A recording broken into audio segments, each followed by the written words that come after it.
Hello everybody, it is me, Adam John Williams. I want to talk to you about the element14 Music Tech Challenge. I've just come back after a little break for Christmas, and I must have been very good this year because Santa has left me some presents, by which I mean my element14 Music Tech Challenger kit has arrived. Now, if you don't know about the challenge, it is a competitive, distributed international hackathon based around creating music, tools and instruments using the BeagleBone Black. So we accepted proposals for different types of projects, and 15 of those people were selected to receive this same kit. Now, if you did not apply, or if you did apply and weren't selected, that doesn't mean you can't take part. The only requirement is that you use a BeagleBone Black and blog about your project on the element14 community. The link is in the description. So, I am going to take a look in my box of stuff here in a moment. Lenny the Snake here is going to help me out, aren't you, man? Yeah, he loves electronics. He can't wait to get involved. First of all, let me just say, if you did send in a proposal and weren't selected, I'm really sorry. I would have loved to have picked everyone. There were some really great proposals. But if you weren't selected, as I said, it doesn't mean you can't take part, so please get involved. You've just got to use a BeagleBone Black. The link to that is in the description as well. So why don't we take a little look at what's in the box.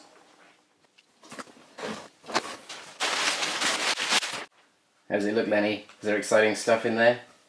That's what we got.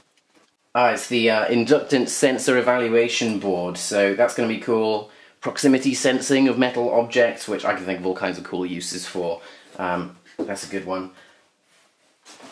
Of course, a BeagleBone Black, the all-important thing that's tying all of our projects together. This is a great, really powerful little single board computer. It's become my platform of choice for these kinds of projects, so we'll take a look at that in a moment. USB serial adapter. Speaker, of course we're going to need speakers if we want to make any sound. Piezo buzzer.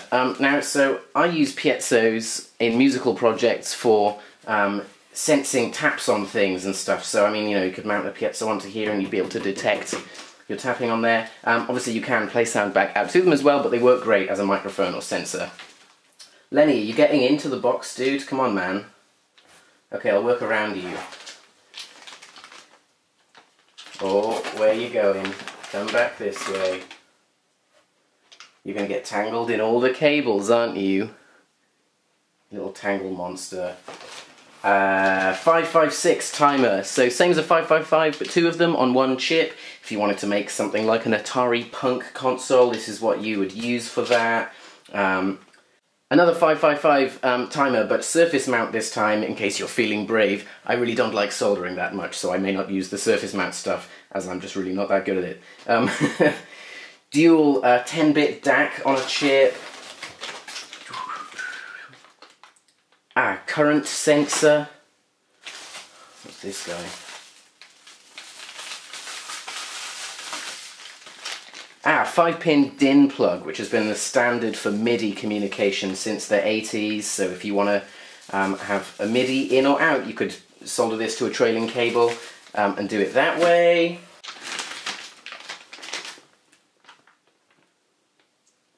Oh, an audio DAC IC. Hello there, little guy.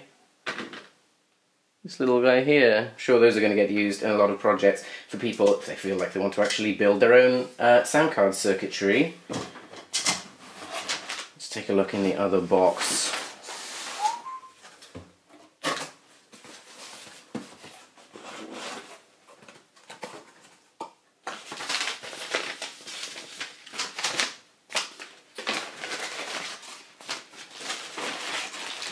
Jumper wires for breadboarding your stuff. Excellent, okay. Definitely going to need those. And what's this guy? The Proto Cape. Okay, so this is one of those Adafruit Proto Capes for the BeagleBone. Excellent. So much like making your own Arduino shield, this is what you can use to make your electronics neat and stackable and sit right on top of the BeagleBone. That's awesome. So that's all the time I've got for today. Join me next time. I'll be taking a bit more of an in-depth look at the BeagleBone Black. And in the meantime, if you want to get involved, check out the links in the description. Thanks for watching, and I'll see you next time.